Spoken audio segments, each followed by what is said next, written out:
Third down and 20. I want to talk about the Javon Wims fight for a little bit because I have a take. I have a take. The Saints defensive backs are easily the best trash talkers in the NFL. 100%. 100%. And Chauncey Gardner-Johnson is just a punching magnet. He's probably the leader of the gang. Because in the Saints practice a couple weeks ago, they got into Michael Thomas's head, calling him slant boy. And now, all of a sudden, Javon Wims, Gardner-Johnson eats a couple punches that practice. Then during the game, they get Javon Wims, Chauncey Gardner-Johnson just eats a couple punches there. Like, is this a common theme now? I think that the Saints have a legitimate competitive advantage by talking the best smack to opponents' receivers. And I'm expecting at least one more punch this season. Definitely. That's a good point because like we've all seen like receivers are like very prima donna too. Like they think they're the boss of the field. Like you look at all the people that cause drama, and that's most of the time like you look at Michael Thomas, Javon Wims, you look at AB, and there's a handful of others that just they talk crap and they can't really handle talking crap, getting crap back talking to them. And you're right, the Saints listen, that Saints defense always under Sean Payton has been a very like trash talking kind of like a dirty team, and a little bit of shock that they didn't fight back. But I mean, I guess he was just bullying, just eating the punches.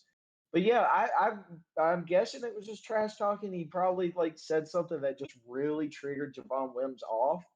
Yeah, I've got it pulled up here. Let's watch this. Oh, you got the fight pulled? Yeah, I've got the fight pulled up. So like it's just that he's not like Gardner-Johnson's not even covering him. All of a sudden he turns around and just starts socking him. Like what, dude? Shout out to Gardner-Johnson too, because he just eats these. I mean, granted, he's got a helmet on, so like, why punch him with a helmet on? I guess it's just like, I guess it's just like for dominance. But dude, he's just out here, just like what the hell? Yeah, I just like how like he gets the first punch, and then he just kind of looks like confused, like what's going on, and then he just keeps on attacking him. I think on one of the replays you see him, he's like talking some shit. Yeah. So he's like Gardner-Johnson's talking crap to Anthony Miller for those that can't see. Basically, him and Anthony Miller, I think it's on the play before or at the end of the play, were jawing with each other. And I guess he said something that pissed off Javon Wims enough to just randomly run over to him after the play and just sock him in the face twice. But I just thought that was a funny moment from the games. And it was like so out of nowhere, which was the funniest part.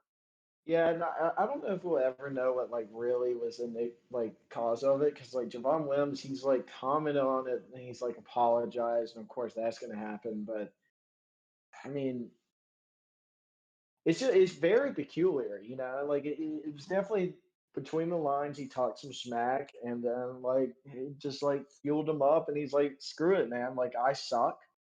I'm a fourth or fifth receiver on this team, and I'm gonna throw a punch." Yeah, it's just most fights for the NFL, you can like see what triggers it. Okay, you saw them jarring the game before, maybe there's a little history between the guys.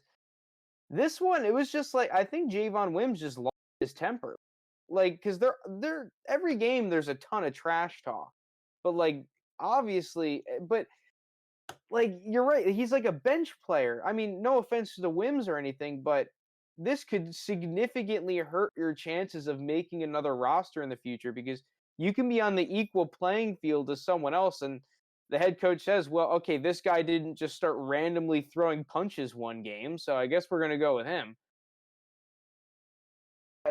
Frustration might be coming out because like the Bears' offense this year hasn't been exactly like elite, good.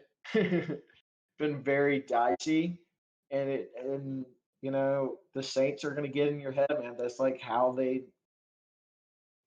how Sean Payton is. Like Sean Payton will be on the sideline too, get in your head too. He'll talk some smack as well. I remember when the Saints played the Falcons a couple years ago, and he's doing the choking sign to Devontae Freeman.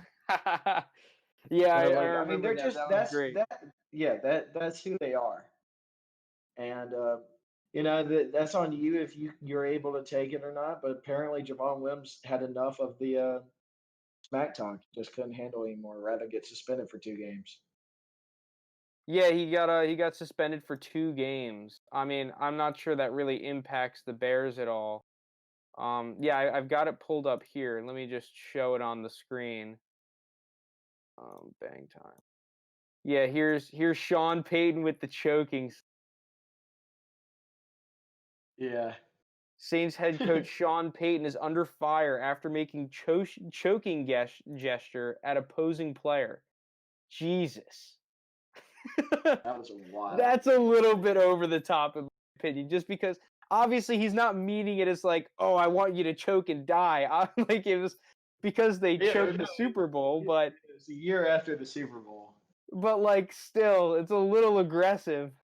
That's I mean, just I a thought it was little funny aggressive. as hell. I mean, listen, I'll let it stand, but it's just on the line. It's just on the line of a little bit too much.